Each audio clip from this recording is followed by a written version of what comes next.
Welcome to the Intrazone, a show about the Microsoft 365 Intelligent Intranet. I'm Mark Cashman, here with my co-host Chris, who can't stop thinking about Syntax McNulty. How long did you think of that intro for me, Mark? Let's see. When I said, welcome to the Intrazone, and then, I just start thinking I got to come up with something because I love doing it, whether you like it or not. Yeah, I would say when I dropped in on your roadmap pit stop, this is the time of the year I do think a lot about baseball, to be fair. I love that you dropped in on the roadmap pit stop, and of course I love that you made the nudge to go to the game. That was really fun. I carry that mobile recording device with me everywhere, so it will be good during upcoming events and non-sporting events to be able to break that out and see if we can add some from the street color to future broadcasts of the Intrazone. But enough on that. Today, we are here to talk with Liz Sundit, who is a Senior Customer Success Program Manager, and Luis Enrique Torres, who is also a Senior Customer Success Program Manager, who work directly with our customers to help them best land a broad range of technologies to deliver solutions for corporate communications excellence, especially when you look across the scope of Viva and the applications that we have tailored to internal communications throughout the organization. That is right, Chris. So we spoke to Liz and Louise, and they shared a lot of what they have collected over the years, but also in the recent immediate time frame around common patterns, best practices, and of course, we will very much land on what the key resources are so that you can understand best how to assess, plan, and successfully deploy Viva Connections. So their focus for this episode was Viva Connections. There's a few things that we talked that went a little bit broad, but to really understand the value of the gateway to your overall employee experience as Microsoft builds and helps you deploy it. And we landed on the value of connections both for business leaders and developers. So we talked a lot about the developer opportunities so that you can make connections your own. And last, because we had Liz on, we dug a little bit into Viva Amplify, which complements a lot of what we're doing with connections and that overall outreach of reporting and managing internal communications. It's really good that we're focusing on this because if you think kind of over I'd say the broad history of Microsoft solutions, even going back to the 10 years of Office 365 and M365, we talk a lot about communications and collaboration, and it's sort of like Sears and Roebuck. One of them sort of fell by the wayside, and the last few years has been a lot just about collaboration and meetings and how do we share things and get people to look at the same screens. And communication sort of gets taken for granted because I think people look at email and think, checkbox, there's a way to communicate, so we don't need to think about it. But I think it's about time for us to kind of go back with all the different innovations and accelerations and intelligence that we brought to different aspects of modern work to really reinvent what communications looks like, because it is much more than email. And if you look at what's been happening in the customer communications world, what they call CX, the focus for a long time has been on omni-channel, recognizing that you need to be able to recognize that your customers some of them can only be reached through print advertising, or some can only be reached through broadcast, or some can only be reached through direct mail, or some can only be reached electronically. And the way that we spend so much time in these different digital watering holes, and none of us has the same mix of whether you live in Teams or you live in Outlook or you're, catching up on Viva Engage. And I think the fact that we're coming back around to rationalizing that for our customers is probably overdue. I would agree with you on the communication side. It has even itself erred towards collaborative type communication, making sure that you have a good notes during the meeting, or if you're working on a document or finalizing it for what you will send to a client, just rationalizing, that one to few. But when it comes to broad communications, especially when it gets complex with multi-geo and distributed languages and targeted type information, only for this role or only for that region. The complexities are certainly there to be reconciled through technology. And I think some of what you'll hear Louise and Liz focus on is the focus of helping you roll it out, knowing that, you might have a unique scenario, whether you're only in a single country or spread across the world, or that you have a number of different languages that you support. But there's also the types of communication. Where do people want their comm to come to them? As a chat in Teams, or as a notification, or as kind of a preview in Outlook, and then, off they go. And to have that be orchestrated, to have everything deployed properly so that you can meet your employees where they're at, becomes a challenge, both to think about it, to plan it, to then implement it, which is what the focus is here, is how to then deploy that. And I think that the real nice thing after hearing everything that they shared, and I think what you were saying, Chris, is there is a real art of the possible. And intentionally, it's not just an out-of-box approach. It is so that it can adapt to what your preferences are, you being the customer, your individual use of these technologies, and that it is intended to then reach to an end user who shouldn't have to do much except for open up something or look at an element of, like, a Viva Connections dashboard or feed. It really is for them, and it meets them where they're working. Yeah, I love what you were saying there about meeting your employees where they are, and also making sure that you show up where your employees are. One of the things I think it's important to go back to first principles of Viva about employee experience. I mean, it sounds very obvious. Everyone is an employee and everyone has an experience. And in many orgs, just about everyone at some point needs to not just be communicated to, but to communicate out and be able to get that level of engagement. And, when you think through, all of the ways that when you have something you need to share with someone at Microsoft, and we're pretty good consumers of our own technology, does it go to a news post? Does it go to a email list? Does it go into a Viva Engage community? Does it go into Teams somewhere? And vice versa, when I need to find something out, I've been out of the office for a week. How do I get caught up on all of those things? All of those things, I think, and the gaps there are what's important to pay attention to. It's not that there aren't great experiences. It's that when things disconnect and get air gapped, you have these terrible experiences that, like, come back from a week's vacation in the summer and you can't find out what's going on. And then you sort of realize, from the way conversations seem to be happening in a room, that maybe something did happen and you didn't know about it. And it's almost like being a new employee again. And those aren't great experiences. I think also just, the technology is really built on learning the lessons of the past where, to try as best I can to sneak in a sports reference. If you build it, they won't come.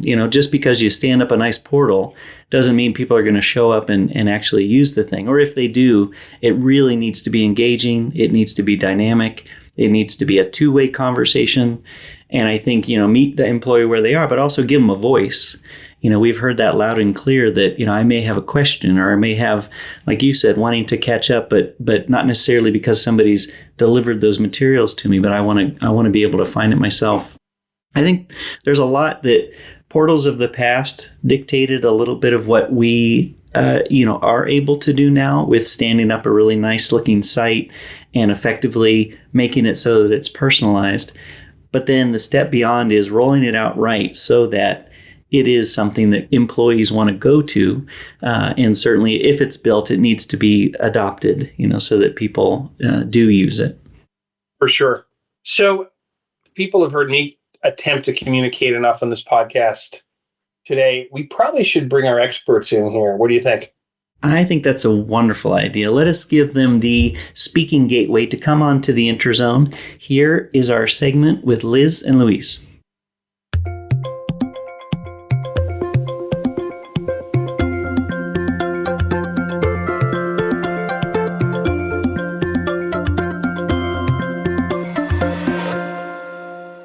this is now the time that we get to welcome our guests. We've welcomed you to the Interzone, and it's now time to welcome Liz and Louise to the Interzone. Liz and Louise, thanks for joining the show today. Thank you.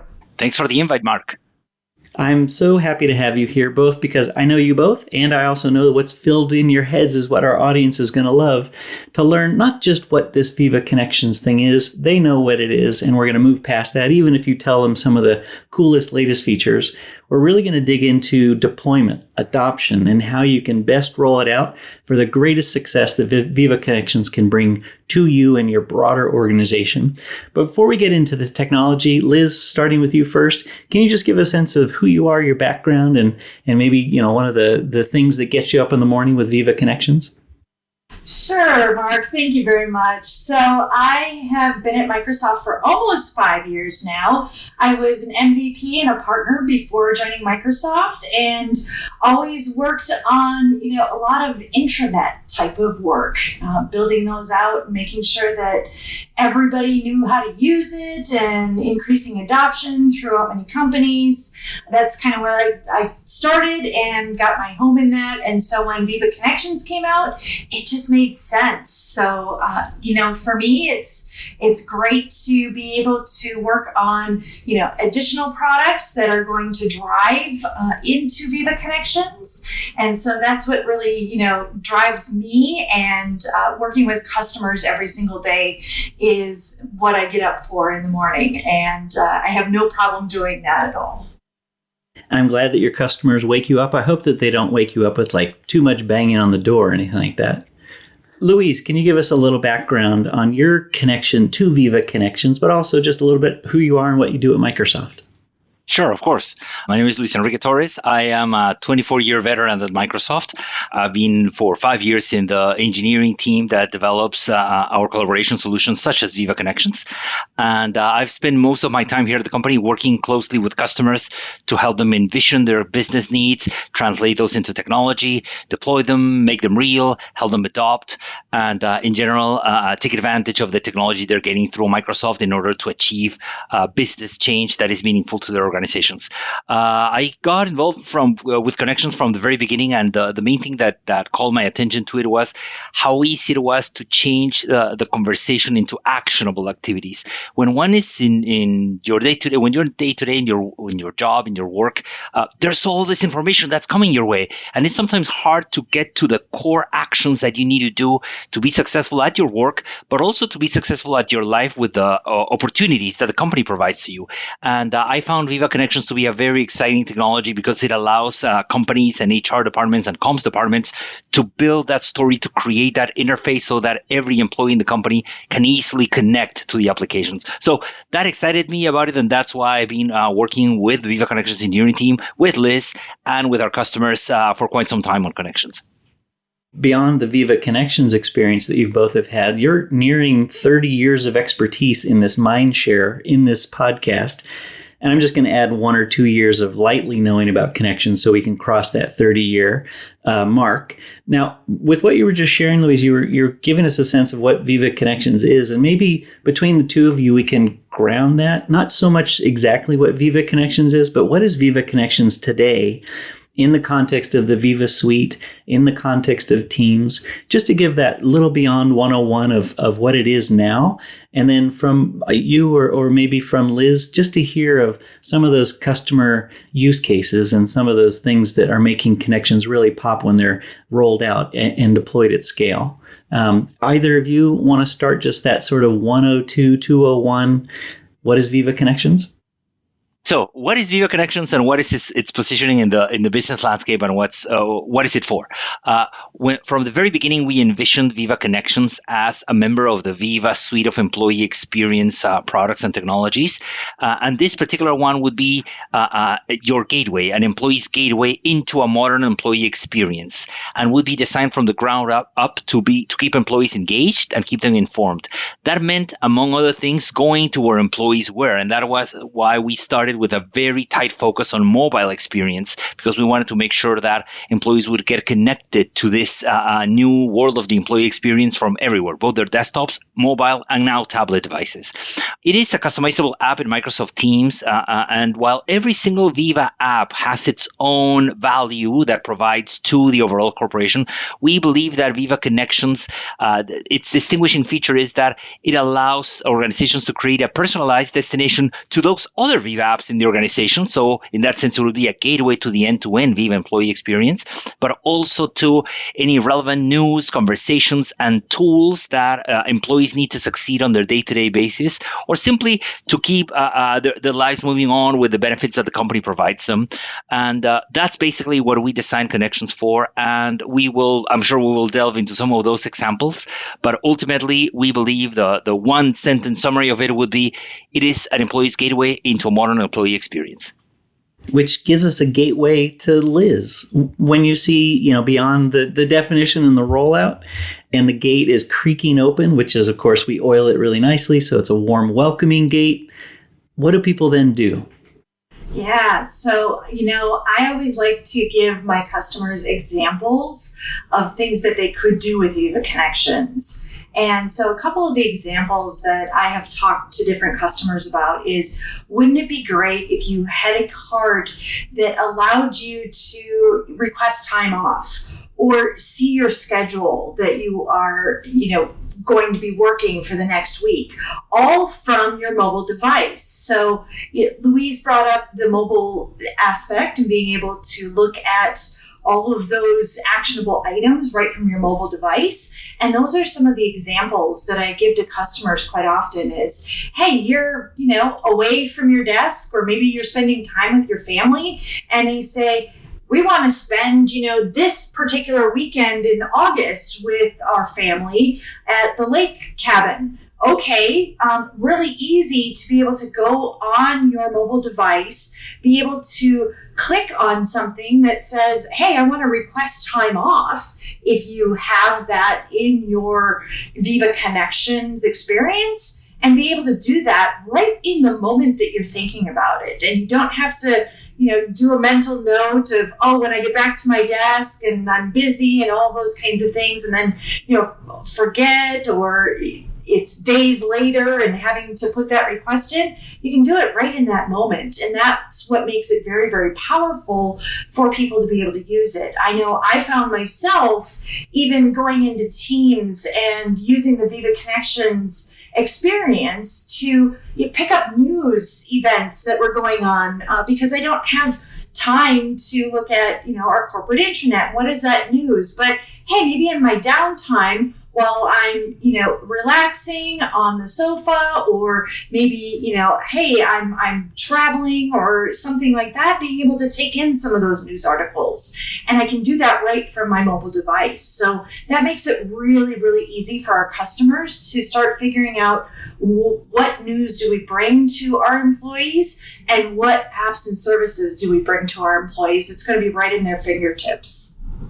I feel like I've been one of your customers in the context of I use Teams Mobile a lot.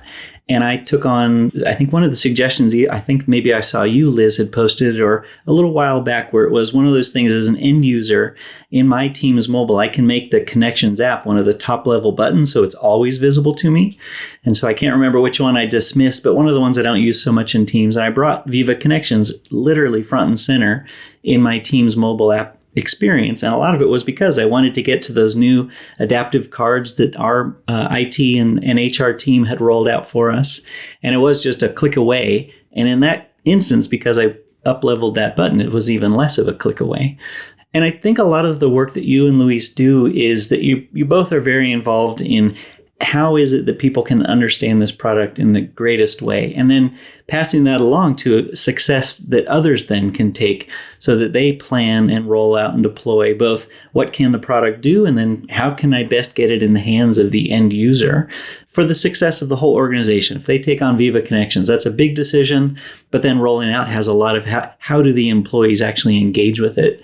And Louise, I thought maybe we could start by picking that apart of what are some of those common patterns of success in this area that you see that instantiate a successful rollout of Connections? That's a very good question, Mark. We have worked quite some time on trying to document and group the main patterns that we're seeing that translate into success for customers. We have basically compiled them into a list of 5, if I could summarize them.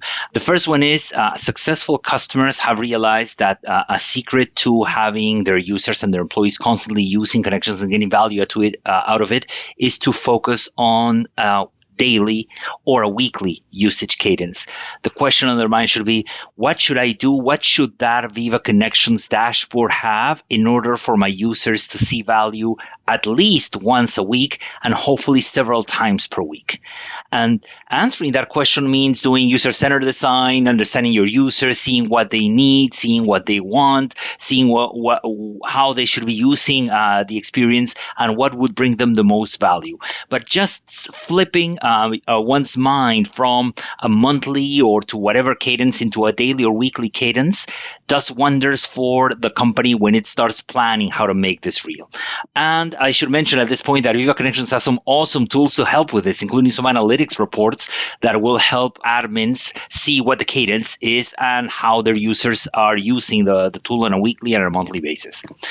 The second one, with this structure base around daily or weekly cadence, is identifying and building high-value cards. And the name of the game here is high-value cards. How do we make cards that are compelling and give value day after day? And we've learned many, many tips, which we have consolidated into our adoption documentation. But just to give a few examples, we learned that many users see cards unconsciously and divide them between what's in it for me cards and what's in it for me in my role cards. So what's in it for me card is, for example, what's this week, my pay stub, what's this, my payment this week, how do I get insurance, an insurance claim or an insurance request, XYZ benefit, something that has to do with them directly or the value that the company is providing for them and their families. And the second bucket is, how do I do this role or this activity, or how do I reserve a room for a meeting, those kinds of things. And what we have discovered is that engagement stems from a healthy combination of these experiences. Sometimes companies go too hard, for example, on, hey, this is for our sales force, so these are the 10 things our salespeople need to do. And they fill it out with what's in it for my role cards. And there's not many what's in it for me cards, and that actually affects engagement. So those kinds of examples are the ones that we have learned. The third thing that we have found is that while dashboards are the premier experience for Viva Connections, the feed is something that should not be left aside. The feed is the opportunity for the company to provide in news, updates, not only from the main corporate communications teams, but also from other employees and other communities that may be surrounding the employee. And that's one of the things that we have learned, that while having top-down communications strategies to use the feed is definitely something that should be done. Combining that with strategies that leverage the best from what the community can offer and give employees the opportunity for their posts to be seen and to be consumed and to be commented on with company encouragement, that's something that really affects the quality of the feed positively. And by bringing users via the feed also gets them into the dashboard. So that's also something very, very, very, very good. The fourth point is the mobile experience. As easy as it is to access connections on Teams on the desktop, accessing it while you're waiting for your doctor's appointment and doing some stuff, or maybe seeing what's going to be on the company cafeteria to see if you drive back or you stop on the way back after the doctor's appointment, for example. Those small quality of life things that you can do at any point on time, or for a frontline worker at any point while working through the warehouse or through the distribution center, those make the difference. So the mobile experience should not be taken as a second experience. It should be at least at par with the desktop experience. And finally, once all of this is done, pinning. It is very easy to pin connections into teams, but if that is done before the connections is providing this high value card experience, this daily or weekly cadence, this fresh and compelling feed, many users will go and then might disengage because they're not seeing the value. So the pin is like the most powerful weapon in your arsenal, but it's got to be deployed once everything else is ready. Again, all of these recommendations are in the adoption document, so hopefully your listeners will be interested in taking a look at it. Absolutely. We're going to talk about resources towards the end so they can dig into everything you just mentioned, but also the full breadth of what do I need to know and then how do I do it. But I wanted to just quickly just ask a question around pinning. Is that something that the individual needs to choose, or is that something that from a top-down perspective you can say everybody, when they open up Teams next, will see our corporate intranet, our Viva employees gateway, Viva Connections employee gateway. Will that be something that IT can program for everybody, or it's an individual choice?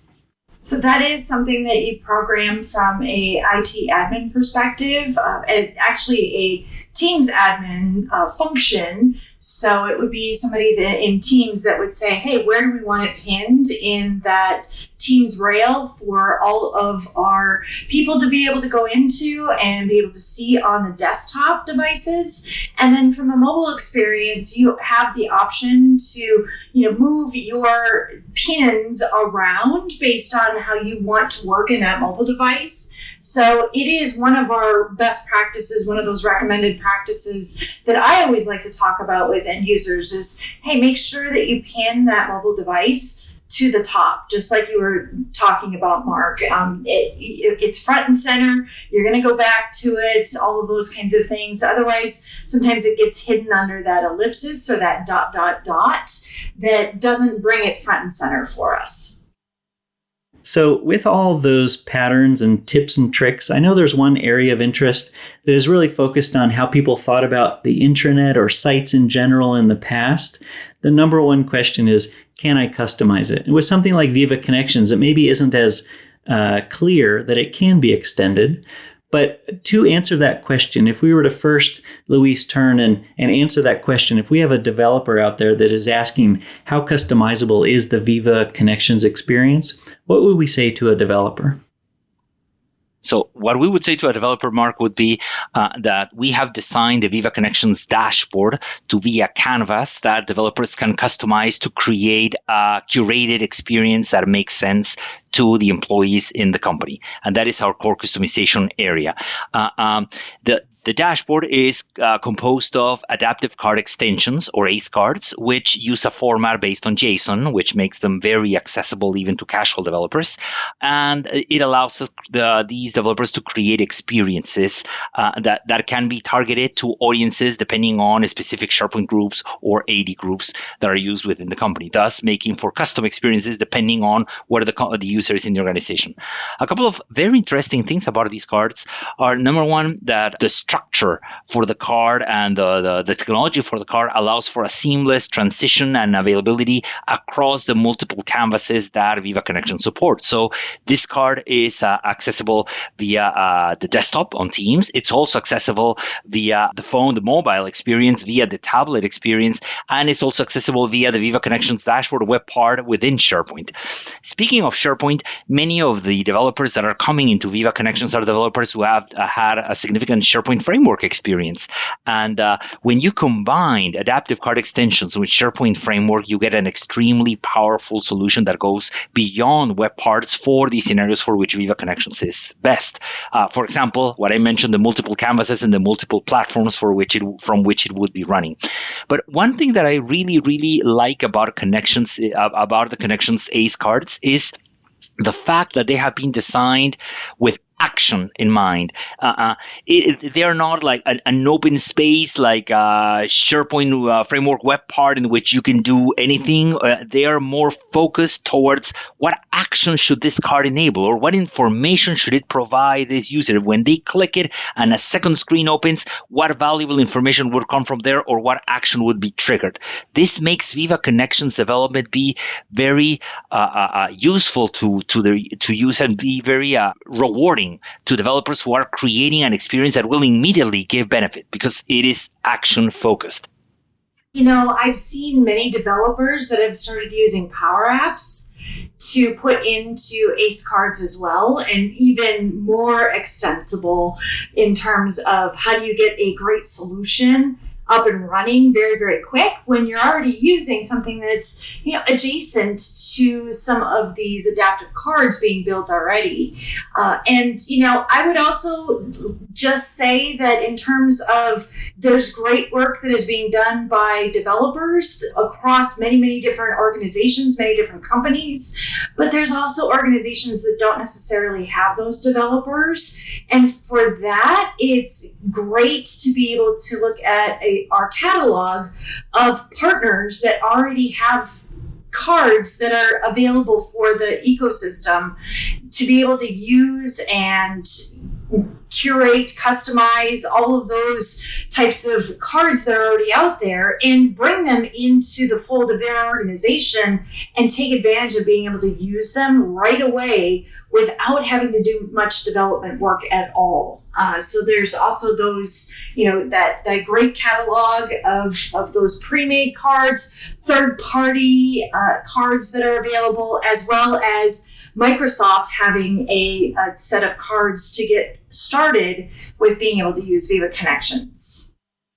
So I am staring right now at the dashboard that's available to us as Microsoft employees. And based on everything you've been saying, I can see that there's a spectrum of some really simple cards. One might be just a launch to a Viva Learning. It says, keep learning, keep growing. It opens up Viva Learning as a reminder or as encouragement. I can see one for PayStub, which certainly connects into a back-end system that will then show me very in a private way, anything that I need to know for why I wanted to go look at my PayStub for end of year or taxes. And then I can see some things where I can take some action, praise. I can, like you had mentioned, time off. I can go in and see what spaces are available if I'm mobile and I need to find a room. So to me, some of these are very simple and some might be relatively complex with the services that they're connected to or the way that they hop me into filling out something or looking up some information. But both of what you were touching on, both on the examples that we have and the capabilities for developers, what does an end user need to know in terms of how specialized the environment it is? When they log in, you had mentioned, don't go too heavy on all sales because it's not everybody's a salesperson. But are there ways that, at least for a business decision maker, that they should know about where they have a really dynamic way to deploy Viva Connections on behalf of the representative of multiple roles, regions, and different focus that people have across the company? I think for that, if you look at things that an end user can really request in terms of their setup, audience targeting for my unique situation or my unique role should absolutely be something that you consider, not only with the cards, but also with the global navigation, with the news feed, all of those types of things, because that's going to bring even more relevant information directly to my fingertips. And then having the ability for an end user to make comments on some of those news articles and being able to bring news that I am wanting to see that maybe comes from a completely different site just by hitting that follow button. Hey, I want to follow this particular site of information. Guess what? That's going to actually show up and impact your news feed specifically because you are frequenting or following that particular site. So there's a lot of things that those end users or those business users could be doing that I'm not sure if, many people have done the training that's involved to really show them, hey, you can get even more in terms of the value out of Viva Connections and how you're using it based on that. And Luis, I know you had some comments too, so I'll turn it back over to you. Thanks, Liz. So number 1+1, Toreen, you said, especially around focusing on comments and helping all those news run around and get visibility around the organization. Getting community is extremely powerful, and Connections is a great tool for that. A couple of additional points I wanted to mention, Mark, regarding the sales comment around the cards that you mentioned, as Liz was pointing out, Viva audience targeting capabilities. We could easily make sure that only the salespeople see the sales cards, and not maybe the technical support people, for example, who wouldn't have any value out of those. However, it is important to keep the right balance between the cards that have to do with the role itself and the cards that have to do with value to the employee right? And that what we have learned is that balance is good. But of course, the user-centered design process will help when the company runs it to define what exact cards they will be using. The other point I thought I'd mention is, besides the audience targeting capabilities, which really help users see a customized experience from the ground up, we should also mention a very exciting feature we've just released for Viva Connections, which is the multiple experiences capability, which allows multiple connections experiences within a tenant. And this feature is designed for larger companies or larger corporations that have maybe multiple brands or multiple subsidiaries within a large conglomerate, for example. And it allows administrators to target different instances of Viva Connections, different experiences of Viva Connections to specific sets of users within the organization. So with this new feature, plus the flexibility that audience targeting provides us, it is very easy for users, once they have received the application via automatic pinning or manual pinning, to have the experience they need with a minimum of curation. That's great. I know that there's a lot of work that our customers can do when they make the decision not only to use Viva Connections, but then how do they want to shape it so that it presents the information, the event materials, campaigns, product news, announcements, all the internal engagement.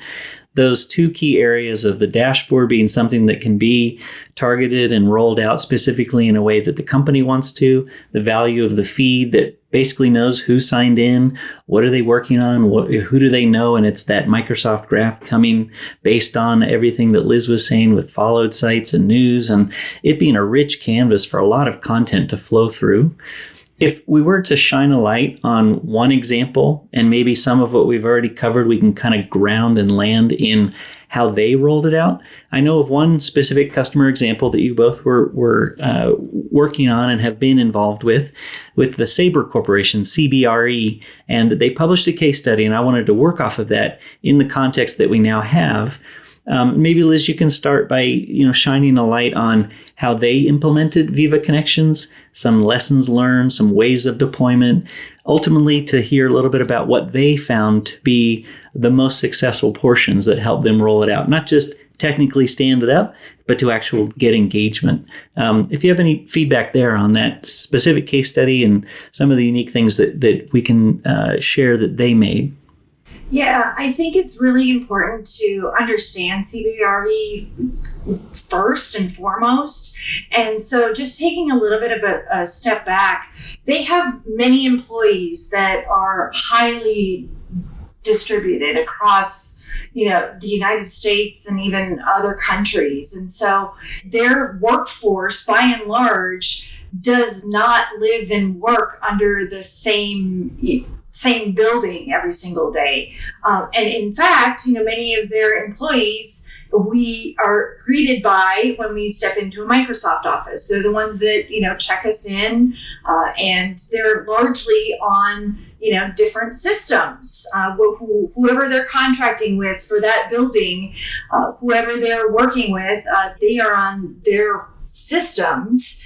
And so they don't really have their own systems, and it's hard for those employees to go in and check their intranet when they don't have access to their intranet. And so really Wendy Sherwood that we worked with, they wanted to create this good employee experience to be able to meet those employees exactly where they were working in their flow of work. And for many of them, that was on a cell phone device. That was on their personal devices, that they could access some company information, maybe to request a day off or, ask a question of other employees. How did you handle this situation? And do that right from their mobile devices. Because again, what the device that was sitting right in front of them is largely not their company's device and their company systems that they're logging into. And so being able to do this was the aspirational goal that they wanted, overall. And I would say that, CBRE, that they did the right things. They went to many different individuals that were sitting in several different offices and asked them those questions.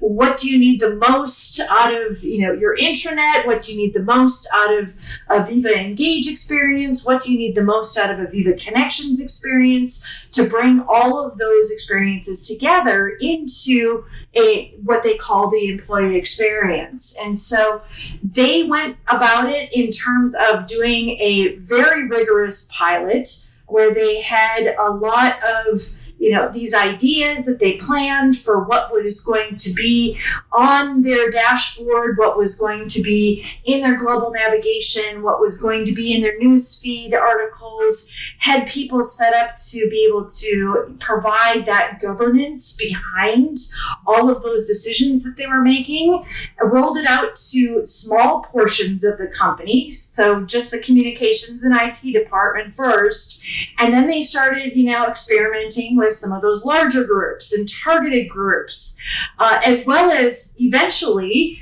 rolling it out to the entire organization. And so they saw a lot of engagement over time, but were able to make corrections based on how they wanted to shape that vision and go forward with the large audience being all of those employees to be able to get into that.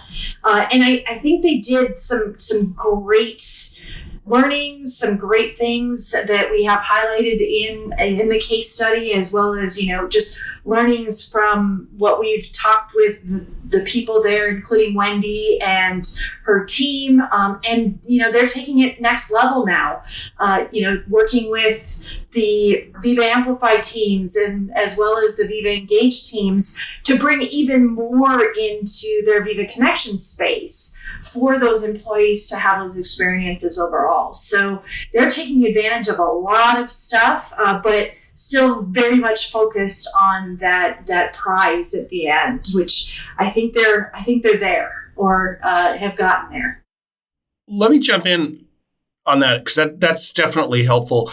I was thinking about some of what, in the prior discussion about how adaptive cards are central to this. And, one of the other things when we were talking about the feed is about news. I was wondering if I could just ask the two of you just to comment a little on Viva Amplify in particular, which, for our audience, if you're not familiar, it's a module that works with corporate communications, generating it and getting it out into multiple channels. How do you see that interacting with the Viva Connections client? Oh, I absolutely see it working with the Viva Connections client in terms of pushing out news articles, such as I use the benefits example many times over. You have a benefits campaign that's done in a very targeted time of year, and it's only done during that time of year. And you might have multiple messages that go out across the broad set of your organization, and being able to post that into a Viva Connections news post, which shows up on your news feed that, hey, this is an important element. This is an important item for our entire organization, but also being able to cross-post that into a Teams channel and being able to email that out to individuals. That's the real power of Viva Amplify, but I do see it being able to absolutely being used as a newsfeed item that should roll up to the top of your intranet, whether you're using it to post to a different organizational news site, such as benefits, that automatically rolls up to a top level of your intranet, or if you're posting it directly to the top level of your intranet in a large scale fashion for your employees. I think that's where Viva Amplify really, really starts to shine. I think just hearing where they got to with Viva Connections and with Viva Amplify coming, what I've heard you and Louise say a few times is this notion of being able to target your audience effectively, whether it's a unique experience with multiple instances of connections or cards that will or won't show. We know that from a web parts perspective, if you want to program certain web parts to show or not show. But then to have Viva Amplify that is structured around really targeted both in message and in ways that they look both in how they land in the inbox or a chat or a community, but to have that be an additional effective communication vehicle to further target their audience with good campaign messaging, and of course being able to then follow it up and report on it. Do you find that more customers are asking about the hand in hand? If I roll out one, kind of hand in hand with the other, is that a pretty common pattern? I believe that it's a very common pattern, and not only that, but being able to use Viva Engage to impact the news feed as well. So you get a full comprehensive view of things that are in my intranet, outside of my intranet, messages, and all of that together and working together in that really transforms the space in terms of what we knew as the intranet of the old and what we know now as this space going forward. It's a lot more corporate communication centric, and I think it's going to be a lot more companies putting time and effort into keeping that content fresh and renewed for employees to come back to. One of the things I think that's really interesting about connections, if you think about traditional internets, 1.0, 2.0, et cetera, people are very accustomed to the pattern of interacting with this kind of centralized information through a browser. And one of the things I love in Viva Connections is it really shifts the focus not just through Teams, but being able to interact with mobile. How do you see that as being a tool to drive adoption across the organization? And what are things people should be mindful of on the browser versus Teams mobile approach to sharing information? So in terms of using mobile, I think it captures a very, very different audience. I think it captures an audience that is maybe a little bit more on the go or doesn't have access to some of those other resources. And I myself have found that I'm a little bit more on the go post-pandemic, and being able to travel and all of those kinds of things, working on my phone, that's part of it. That's part of having that a little bit more of a flexible lifestyle and work style, is that I can take a call from my car, and I can also get into some of those resources or those news articles that I want to reference and be able to share those directly from my mobile device. And I also see the highest amount of engagement from some of our customers are really companies that their large workforce does not have access to a desktop. So they don't go and log into a computer. They're logging into a mobile device. Now, the mobile device is going to look and feel a little bit different, a little bit lighter than, say, a logging into a desktop device. But I think that's okay. One of those things that I caution people about is, putting too much information in. So making sure that your global navigation is really scaled, that every single link that you have in that global navigation makes a promise to that end user and drives that end user to getting directly to where they need to be, rather than, taking them to something else that, hey, this is not where I thought I was going to go. So, doing those very, very targeted pieces of information, and then, having the ability to switch from the cards to resources, but making sure that all of those are really, really targeted for those audiences, and making sure that, hey, if I'm nowhere near a cafeteria, I don't want to see what's for the cafeteria that's, miles and miles and miles away, just because I'm connected to that office, but I actually work from home. So, some of those types of learnings and lessons that I've heard from our customers and shared back to our customers, it makes it a better employee experience all the way around. And don't forget your users, to ask your users every single time that you push something out, does this fit for you? Does this give you what you need? Ask those really, really deep, insightful questions as to what and how and why, all of those kinds of things that they absolutely need to be able to get their jobs done. Whether it's from a mobile device or whether it's from a desktop, always involve your users. They should be the centric point of your designs. Yeah, it's interesting. If you think about kind of the way that people pushed information out, and I'm thinking, around the feed, historically people did a lot with these highly bespoke, formatted Outlook emails, which, personally, I spend so much of my time on mobile. I cringe a little when I see people still doing it because you have to pinch and slide and all the rest. And, I love being able to render things as news because it's responsive and it formats itself for the device. But be careful what you wish for. The 50,000 word magnum opus project update doesn't really fit well on a mobile device. Even if you can read it, it's just too long. And I think the adoption tip I've seen people be most successful with is make sure your information is a little bit more nugget sized. It will still render just fine on a traditional browser, but recognizing that people are going to consume on different form factors is a way to get your message in front of more people. Like I sometimes those email things, I sometimes just cringe because it's just unreadable. Absolutely, Chris. And a couple of more things that we should consider on top of the very great points that have been made are a few months ago, we did a survey from some of our customers asking about this. What were the differentiators? And some of the things that they mentioned were very interesting.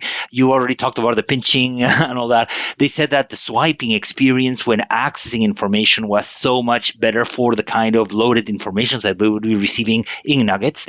They also mentioned, talked a lot about the scenarios, about it's not only about what user is getting that, but also where that user is, like Liz was saying with the person being next to the company cafeteria. And the third thing they told us was several of them mentioned that the experience was fundamentally different because by nature, when they're on the desktop, they are multitasking. They have multiple windows open. When they're interfacing with connections with the dashboard or the feed on mobile, they're able to concentrate more. And that may be one of the reasons why we're seeing an increased engagement when users work on phone as opposed to working on the desktop. So if there was a culmination of everything that we've talked about, and of course, a lot more, Luis, I'm going to throw out an aka.ms link just so that people know it. And I would love for you to say when people land there and they see that guidance and document, what is it that they will find there? So if somebody goes to aka.ms/VC adoption recommendations, what are they going to find when they land there? When they land there, they were going to find our recommended practices document for successful Viva Connections adoption. And that's a document that summarizes and gives a lot of insight into the pillars and the steps, the main learnings that I mentioned a few minutes ago when talking about what we had learned from customers.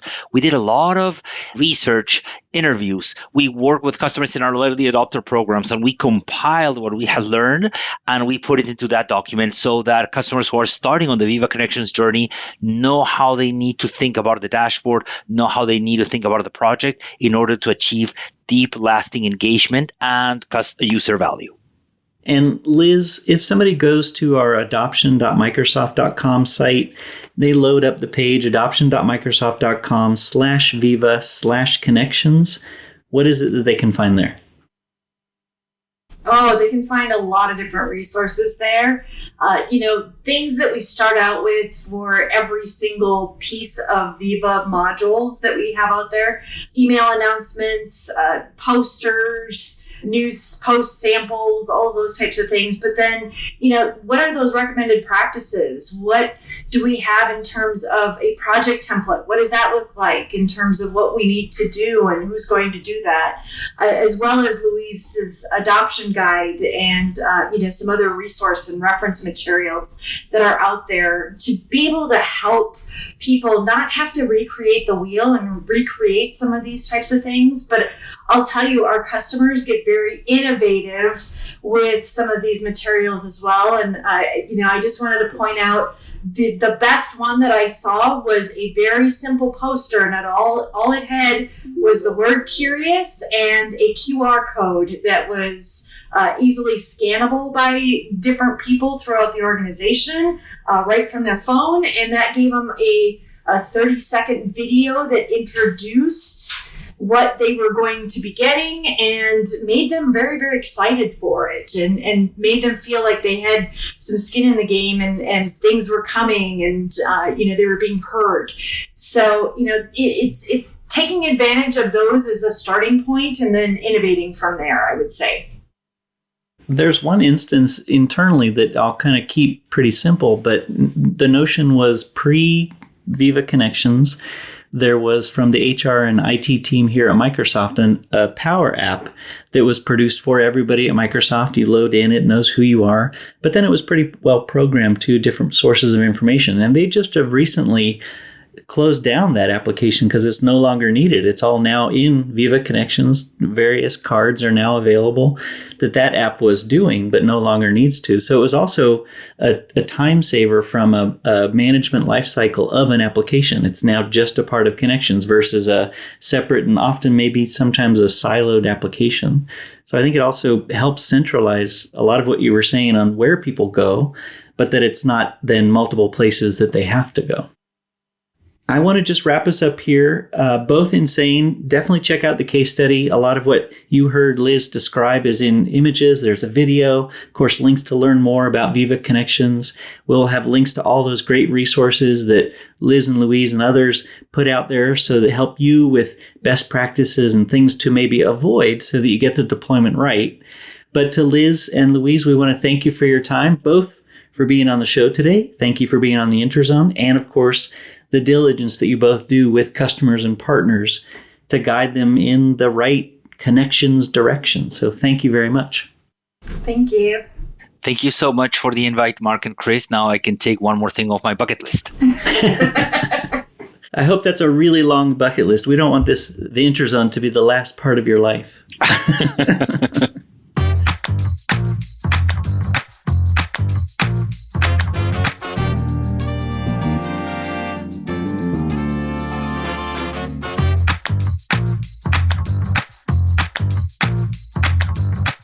Up next on the Interzone events, here are some of the events coming to a city or town near you, spotlighting the world of Microsoft 365. And we're starting off with 365 EduCon in Seattle, along with the Power Platform EduCon. That's running August 21st through 25th, right across the lake in Seattle. That was nice to have in our hometown. I know a lot of people that we've been speaking with are very excited, including some of our MVP friends. It should be a great show. Just around the corner from that, as we creep into September 7th in Vancouver, Canada, is the Microsoft 365 Summer Soiree. This is an extended user group that's getting kicked back off after the close down of COVID. And they're starting off with an event with presentations on Copilot and ODSP, which is OneDrive and SharePoint, and then two distinct presentations on syntax updates and Purview updates. And I'm just saying a little bit more about it because I'm going to be there. If you're in Vancouver, Canada, I would love if you come to the Summer Soiree, September 7th. The next week, across the Atlantic Ocean in beautiful Stockholm, Sweden, CEF 2023 is going to be held there September 11th to 12th. Lots of good friends of Microsoft and Microsoft staff will be there live and remotely. It'll be held at Tekniska Museet. I hope I have that correct. I have been to Stockholm and would like to be able to return. Yes, I think they'll still let you come in. Just after that, October 3rd through the 5th in Las Vegas is the Microsoft Power Platform Conference. This is certainly, as it sounds, a great chance to get up to speed with all that's new about the Power Platform and, of course, get the depth training that you require. Collab Days New England coming up back in my old stomping grounds just outside of Boston, October 5th, 2023 at the Microsoft offices in Burlington. Wish I could go. Then October 9th through the 11th in Detroit, Michigan is the ARMA InfoCon. And I'm going to pause here and say, Chris, what is that? So ARMA is an association that really focuses on content compliance and processing around things like records management. A good friend of this program, Erica Tully, is anchoring the Microsoft presence at that event with a broad range of information about SharePoint, around syntax. Microsoft shows up really well at this event. And if you are going to it, or if you're in the Detroit area, highly recommend it. The same week in Washington, D.C., I will be speaking at a conference that is co-sponsored with our friends at AvePoint called Shift Happens. That's Say October 10th. Slowly, Shift Happens. Happens, October 10th to 11th. And we'll have the details on that in the notes as well. I didn't know you were attending that one. That's always a fun sounding event, and I've always kind of peered over the shoulder of Twitter sphere, and it always looks like it's fun. There will be another 365 EduCon October 30th through November 4th, of course, in Chicago, Illinois. Now, moving south, we are looking at Community Days Mexico City. This is on November 2nd, 2023.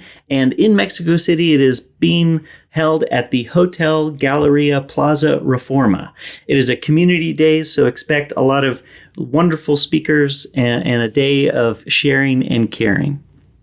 The big one coming back live to the Seattle area, Microsoft Ignite. Pre-days start November 14th. The conference runs November 15th through 17th. It will be a hybrid event. So tons of great content, breakout sessions, keynotes, and the rest here live downtown at the Seattle Convention Center, with a goodly portion of those events also being made available online. So we haven't opened up tickets yet, but we're hoping to see as many as you can as we get back to the days of old with Ignite, hopefully.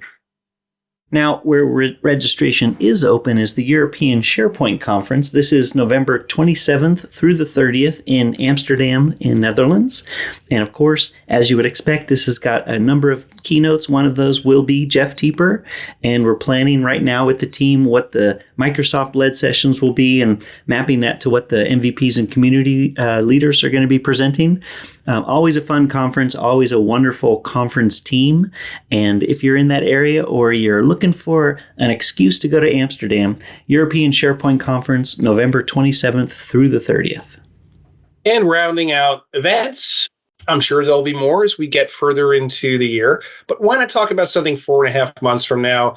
It just seems like 4.5 months ago we started this list of events. European Cloud Summit, December 4th through 6th in Wiesbaden, Deutschland. So that's a lot of events. As always, we will love it if you let us know about an event that you know about that we don't yet, because we would like everybody to know about that event that you tell us about. So please don't hesitate to let us know about an event that you think is important in your area or one that you know about so that everybody knows about it. We want to thank our guests, Liz Sundet and Luis Enrique Torres, for being on the show and for sharing all that goodness about Viva Connections through the lens of how best to deploy the technology to ensure world-class internal communications. We encourage you to check out our show page for links to everything we talked about today and more. You can send us your questions and feedback. You can reach us via email at theinterzone@microsoft.com or via Twitter @SharePoint, @MicrosoftViva, @MCashman, and @CMcNulty2000. Remember to rate, review, and tell all your friends about the Intrazone. Follow us wherever you get your favorite tech podcasts. Thank you for listening. We're your hosts, Mark Cashman and Chris McNulty, and this has been The Intrazone, a show about the Microsoft 365 Customer Success Intelligent Intranet.